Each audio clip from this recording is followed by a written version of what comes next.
Magalak tayo't magdiwang, Diyos ay ating papurihan.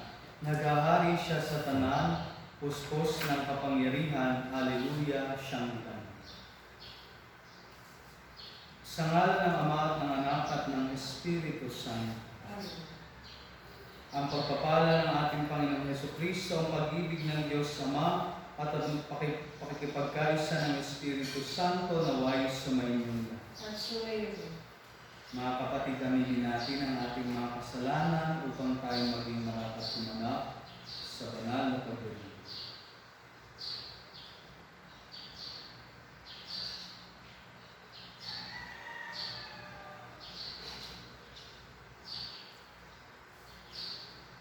Sinugong tagapagpagaling sa mga nagsisisi, Panginoon, kaawaan mo.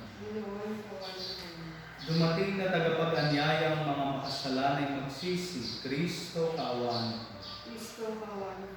Nakaluklok ka sa kanan ng Diyos Ama para ipamagitan kami, Panginoon, kaawaan mo. Kaawaan tayo ng makapangyarihang Diyos, patawarin tayo sa ating mga kasalanan, at patnubayan tayo sa buhay na walang hanggan. Manalangin tayo.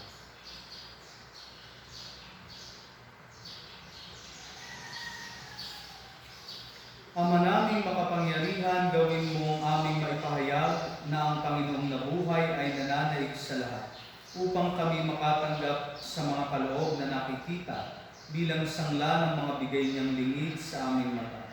Ngayong siya ay namamagitan, kasama ng Espiritu Santo, magpa sa walang hanggan.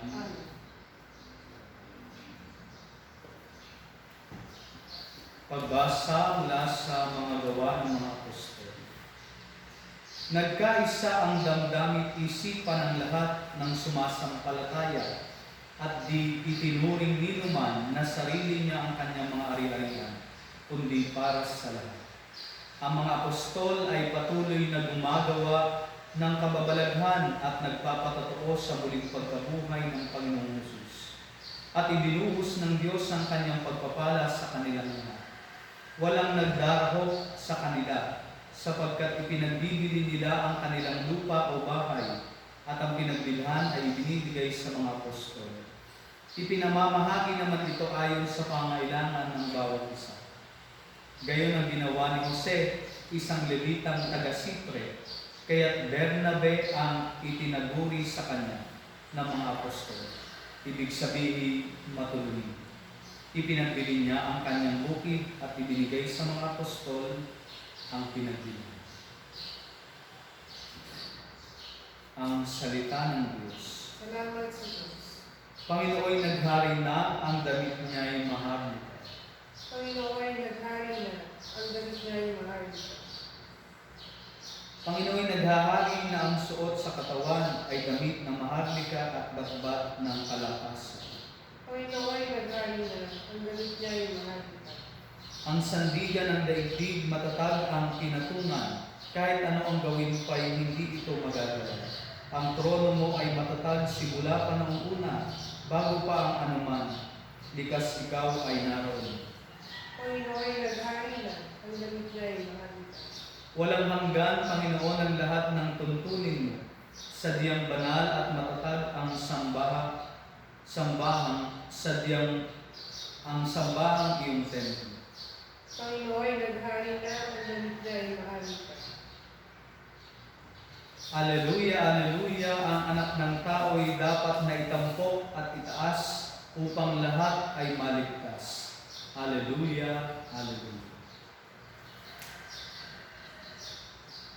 Sumainyo ang Panginoon At sumayin. ang mabuting balita ng Panginoon ayon kay San Juan. Papuri sa iyo, Panginoon. Noong panahong iyon, sinabi ni Jesus kay Nicodemo, "Huwag kayong magtaka sa sinabi ko sa inyo, lahat ay kailangan ipanganak na muli. Umiihip ang hangin kung saan ibig at naririnig ninyo ang hugong nito. Ngunit hindi ninyo alam kung saan ang gagaling at kung saan naparoroon. Gayon din ang bawat ipinanganganak sa Espiritu. Paano pong mangyayari ito?" tanong ni Nicodemo. Sumagot si Jesus, Guro pa naman kayo sa Israel, ay hindi ninyo naunawaan ang mga bagay na ito.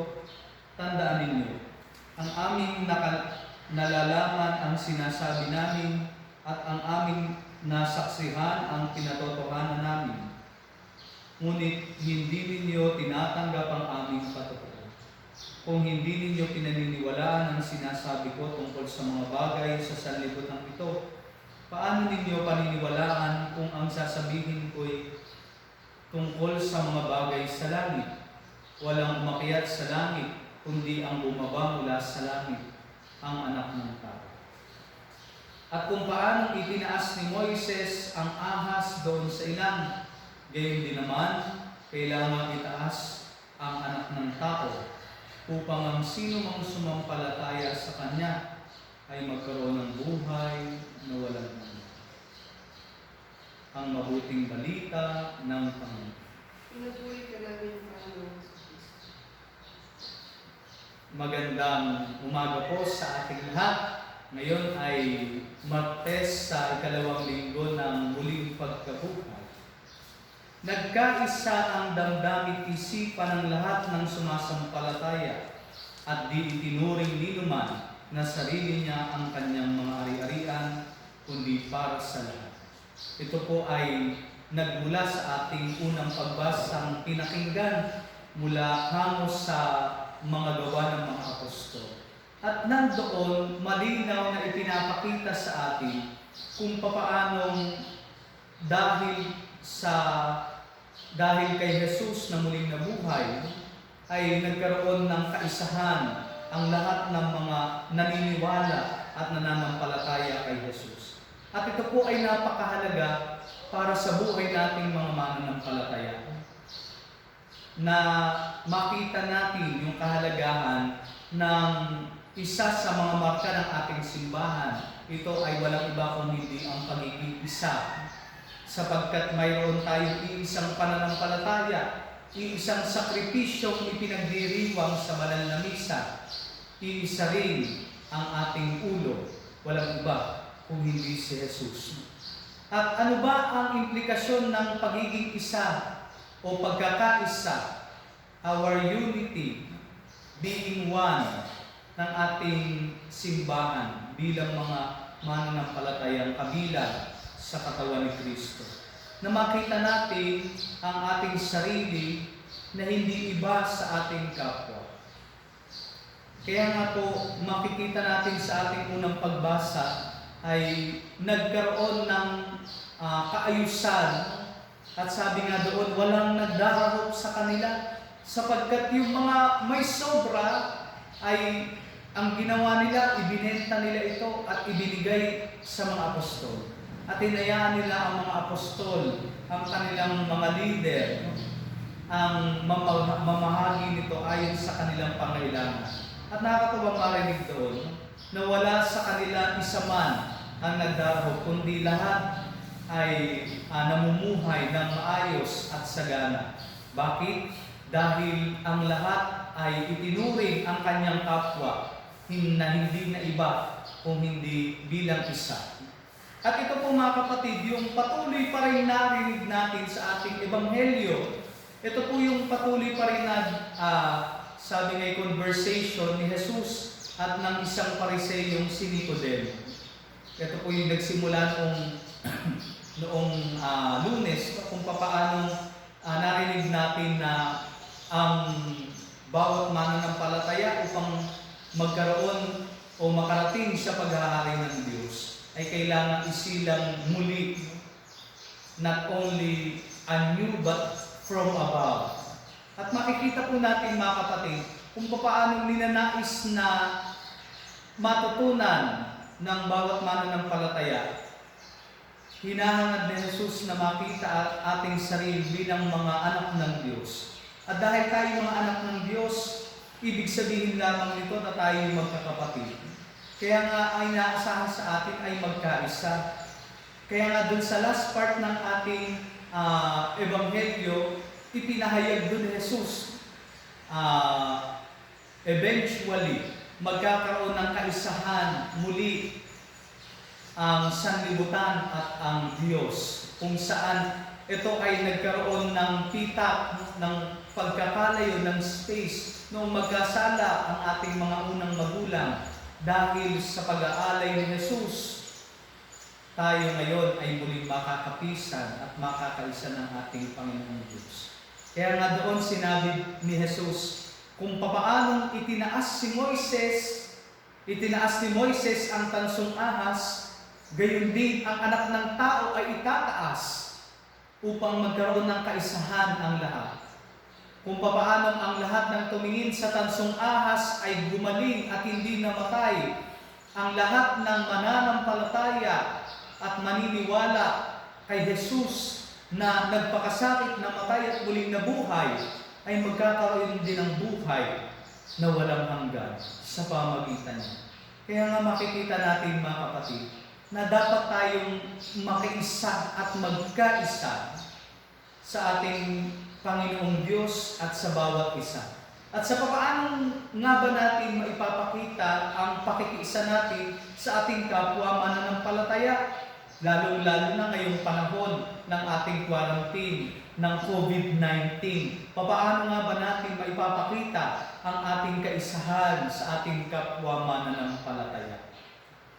Narinig po natin sa ating unang pagbasa rin na at sa ating ebanghelyo na isang na katangian ng pagkakaisa, yung isang elemento ng unity ay ang generosity o ang pagbibigay.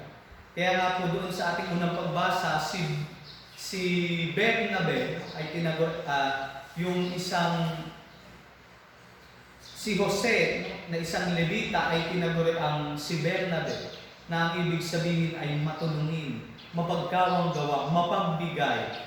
At ito rin ang nilalaman ng ating ebanghelyo kung ating pong pagdinilayang mabuti. We are being united with God again because of Jesus' generosity. Dahil sa kanyang walang atubiling pag-aalay ng kanyang sariling buhay, tayo ay nagkaroon muli ng kaisahan sa ating Panginoong Diyos. At ito rin po ang panawagan sa lahat ng mananampalataya kahit sa panahon ito ng pandemya. Paano nga ba tayo makikiisa sa ating kapwa mananampalataya? Tayo ba ay magdadala ng pagkain sa ating kapitbahay? Siguro po bukod doon, isang napaka-konkreto, sabi nga, sa panahon ngayon, isang konkretong pagpapakita ng kaisahan at pagiging generous ay walang iba kung hindi ang pagtigil po natin sa ating mga mismong tahanan. Nakakatawa nga makita sa Facebook yung meme, isang picture kung saan yung mga tao sa isang barangay ay magkakaumpok din. Sila ay nakamas, pero sila ay nasa labas ng kanilang mga bahay at nagkukwentuhan. Sabi nga doon sa meme, nakalagay, COVID-19 ka lang, mga chismosa kami. Kaya naman makikita natin mga kapatid na isang napakaganda, it is a noble act sa panahon natin ngayon na pagpapakita ng charity at generosity natin sa bawat isa ay walang iba kung hindi ang mismong pagtigil natin sa ating mga tahanan. Yung hindi na natin paglabas nang wala namang katuturan. Ito yung panawagan sa ating lahat. Dahil yung mismong pagtigil natin sa ating tahanan ay pagpapakita na ng ating kaisahan sa pamahalaan, sa simbahan at sa buong komunidad nating kinabibilangan. Pagpapakita na ito ng generosity at higit sa lahat ng charity para sa ating kapwa, sa ating kapitbahay. Higit sa lahat para sa mga frontliners na nandoon sa mga ospital na patuloy na sabi nga ay nakikibaka, iniaalay ang kanilang buhay para sa ating kapakanan. Nawa mga kapatid, maging malinaw sa atin ito bilang mga mananampalataya kaisa ng ating simbahan. Nawa tayo ay makiisa, patuloy na sumunod sa panawagan ng ating simbahan.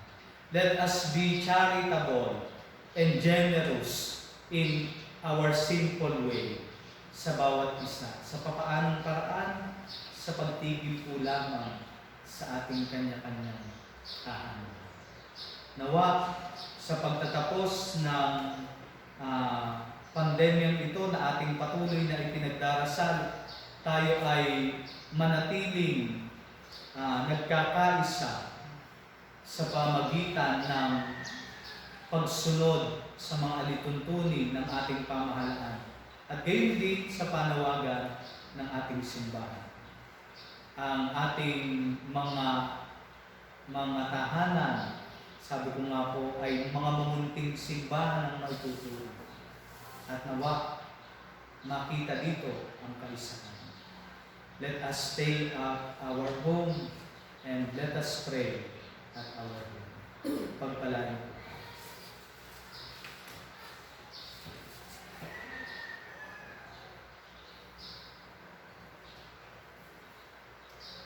Tayo po'y dadako sa pag-alay.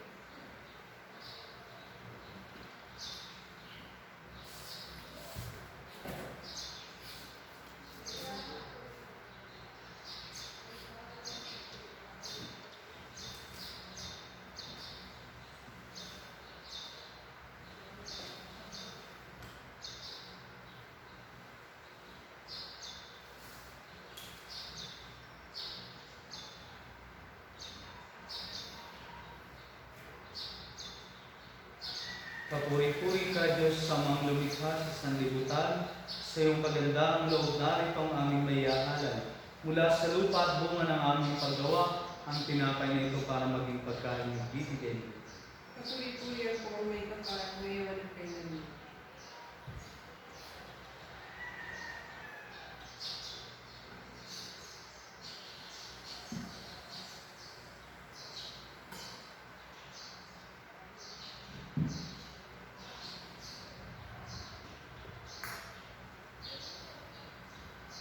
Kapuri-puri ka, Diyos, sa mga lumikha sa sanlibutan, sa iyong kagandang loob narito ang aming mayahalay.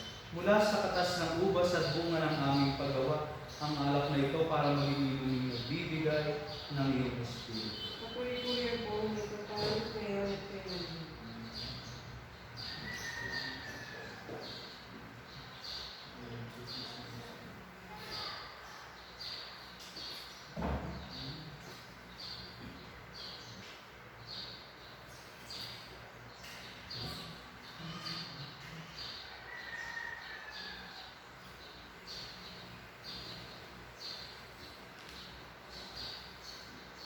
Manalangin kayo mga kapatid upang ang paghain natin ay kalugdan ng Diyos sa amang makapangyarihan. Tanggapin nawa ng Panginoon ang itong pag-aaral sa iyong mga kamay. Sa kapurihan niya at karangalan sa ating kapakinabangan at sa buong sambayanan niya naman. Ama naming lumikha, ipagkaloob mong kami ay laging magalak sa pagdiriwang ng Pasko ng pagkabuhay ng iyong anak, upang ang ginagawang patuloy na pagsagip sa amin ay maging sanhi ng aming ligayang walang mali. Sa pamagitan niya, kasama ng Espiritu Santo, magpas sa walang hanggan. Amen. Sumainyo ang Panginoon. At sumayon, Itaas sa Diyos ang inyong puso at diwa. inas na namin sa Panginoon. Pasalamatan natin ang Panginoong ating Diyos. Marapat na siya ay pasalamatan. Ama naming makapangyarihan, tunay nga marapat na ikaw ay aming pasalamatan. Ngayong pinagdiriwang ang paghahain ng Mesiyas, ang maamong tupa na tumubos sa aming lahat. Naghahain walang humpay ang anak mong minamahal upang magkasalo-salo ang tanan sa piging ng iyong buhay. Hindi na mamamatay ang inhain sa krus. Ang sa krus ipinako'y buhay lagi bilang handog. Kaya kaisa ng mga anghel na nagsisiawit ng papuri sa iyo na walang humpay sa kalangitan, kami nagbubuni sa iyo kadakilaan. Santo, Santo, Santo, Panginoong Diyos ng mga po, napupuno ang langit at lupa ng kadakilaan mo. O sana sa kaitasan, pinagpala na paririto sa ngalan ng Panginoon. O sana sa kaitasan. Ama naming aking banal, ikaw ang bukal ng tanang kabanalan. Kaya't sa pamagitan ng iyong Espiritu, gawin mong banal ang mga kaloob na ito upang para sa aming maging katawan at dugo ng aming Panginoong Jesucristo. Bago niya pinagtiis ang pusang loob na maging handog, hinawakan niya ang tinapay. Pinasalamatan kaniya, pinaghati-hati niya iyon. Iniabot sa kanyang mga alagad at sinabi, tanggapin ninyong lahat ito at kanin. Ito ang aking katawan na ihahandog para sa inyo.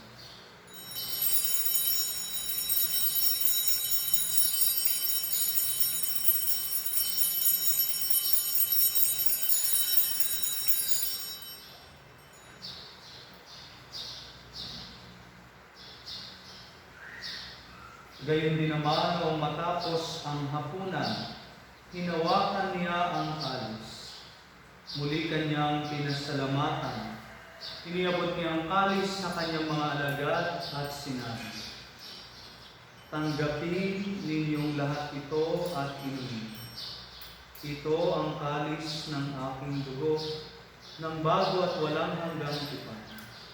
Ang aking dugo na ibubuhos para sa inyo at para sa lahat, sa ikapagpapatawad ng mga kasalanan. Gawin ninyo ito sa pag-alaala sa akin.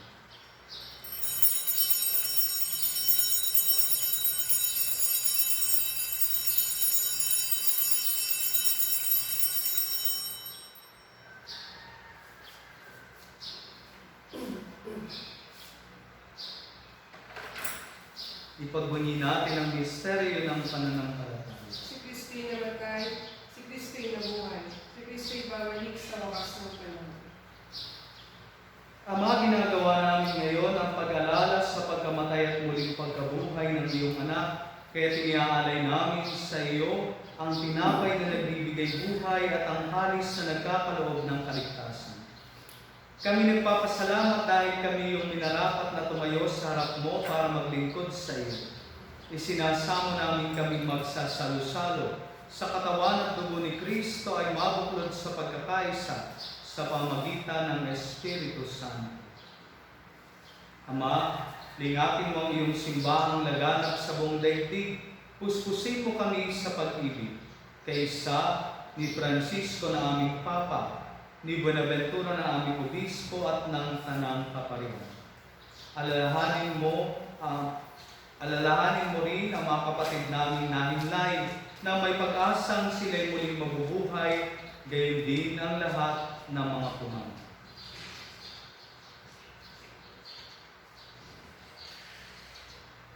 Kawan mo sila at patuloyin sa iyong kaliwanagan. Kawan mo at pagindapatin kaming lahat na makasalo sa iyong buhay na walang wakas.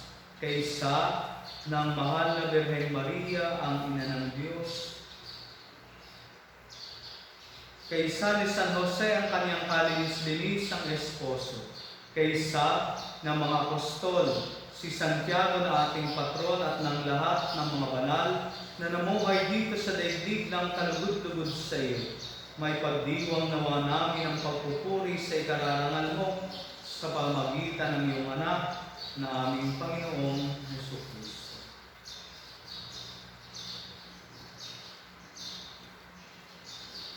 Sa pamagitan ni Kristo, kasama niya at sa Kanya, ang lahat ng parangal at papuri ay sa iyo, Diyos Amang makapangyarihan, kasama ng Espiritu Santo, magpasawalang hanggan. Amen. Sa tagubili ng mga nakagagaling na utos at turo ni Jesus na Panginoon natin at Diyos, ipahayag natin ng lakas ko. Mga namin, sumasalangit ka, sambahin ang mga namin. Ang sa amin ang kaya mo, sundin ang loob mo sa lupa para sa langit, bigyan mo kami ngayon ng aming kakanin sa araw-araw at patawarin mo kami sa aming mga sala para ng pagpapatawad namin sa mga nagkakasala sa amin. At huwag mo kami ipahintulot sa tukso at ilya mo kami sa lahat ng masama. Hiniling namin kami iadya sa lahat ng masama, pagkalooban ng kapayapaan araw-araw, iligtas sa kasalanan at ilayo sa lahat ng kapahamakan.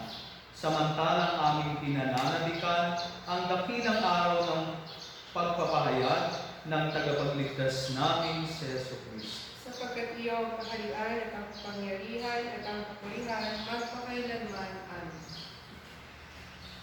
Panginoong Jesucristo, sinabi mo sa iyong mga apostol, kapayapaan ang iniiwan ko sa inyo. Ang aking kapayapaan ang ibinibigay ko sa inyo. Tunghayan mo ang aming pananampalataya at huwag ang aming mga pagkakasala. Pagkalooban mo kami ng pagkakaris ng kapayapaan at pagkakaisa ayon sa iyong kalooban kasama ng Espiritu Santo, magpas sa walang hanggan. Amen. Ang kapayapaan ng Panginoon ay laging sumainyo. At sumayo rin. Magbigayan kayo ng kapayapaan sa isa't isa.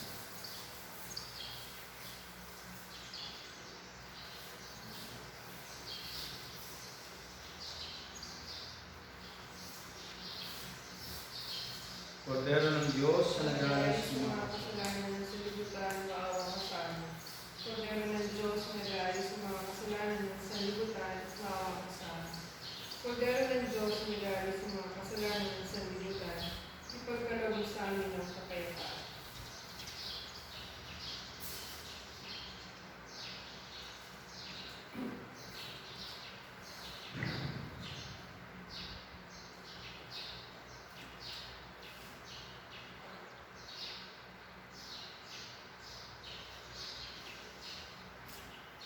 Ito ang kordero ng Diyos. Ito ang nag-aalis ng mga kasalanan ng isang libutan. Mapalad ang mga inanyayahan sa kanyang piling. Panginoon, hindi ako karapat-dapat na magpatuloy sa iyo, ngunit sa isang salita mo lamang ay gagaling na.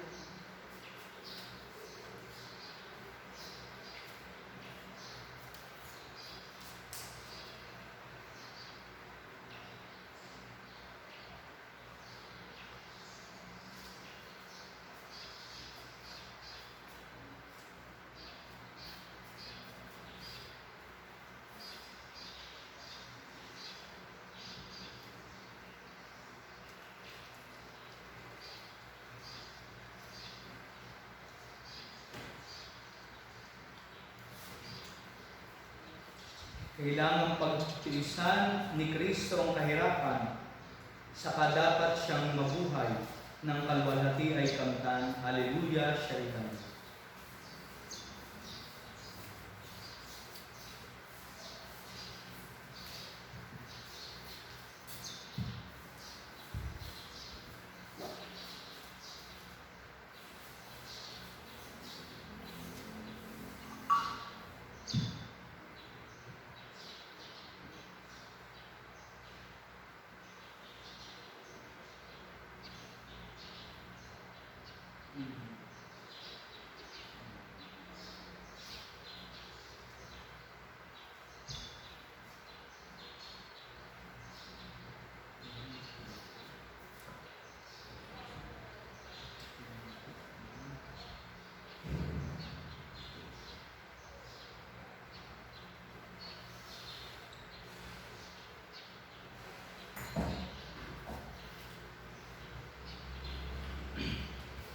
Manalangin tayo. Ama naming mapagmahal, ang aming mga pagluhog ay iyong pakinggan para sa pagkakamit ng iyong tulong sa amin araw-araw at para sa pagkakaloob ng ligayang walang katapusan na pawang idinudulot ng banal na pakikinabang sa pagdiriwa ng pagpapalitan ng iyong bigay at aming alay sa pamagitan ni Jesucristo kasama ng Espiritu Santo magpas sa walang hanggan. Amen. Dasalin natin ang Oratio Imperata. Diyos, Ama namin, lumalapit kami sa iyo para sa aming kahilingan, na kami ay iyong proteksyonan laban sa COVID-19 na kumitil na ng maraming buhay at nakaapekto na sa sangkatauhan. Nananalangin kami para sa iyong biyaya, para sa mga taong inatasan, na pag-aralan ng kalikasan at ang sanhi ng virus na ito. Gayun din upang mapahinto ang patuloy nitong paglagan. Gabayan mo po ang mga inatasang mga laga sa kalusugan na kanila nawang magampanan ang kanilang tungkulin ng buong husay at may malasakit. Gabayan mo po ang mga kawani ng pamahalaan at ang mga nasa pribadong institusyon sa kanilang paghahanap ng lunas upang masugpo ang pandemyang ito. Ipinapanalangin namin ang lahat ng mga naapektuhan na maihilugin mo po ang kanilang karamdaman. Ipagkaloob mo po nawa sa amin ang iyong biyaya upang kami ay patuloy na makagawa ng kabutihan para sa lahat at makatulong sa lahat ng mga nangangailangan. Ipinapanalangin po namin ito sa pamagitan ng aming Panginoong Jesucristo, iyong anak, na nabubuhay at naghahari kasama ng Espiritu Santo, magpas sa walang hanggan. Amen. Maria, aming inaatulong ng mga Kristiyano, Panalangin mo kami. San Rafael Arcangel, Panalangin mo kami. San Roque, Panalangin mo kami. San Lorenzo Ruiz, Panalangin mo kami. San Pedro Calungsod. Panalangin mo kami. Sumainyo ang Panginoon At sumayon. at away pagpalain kayo ng ating dakila at makapangyarihang Diyos, ang Ama at Anak at Espiritu Santo. Amen. Ang misa ay naialay na, umayo kayo sa kapayapaan ni Kristo. Alleluia, Alleluia. Salamat sa Diyos. Hallelujah.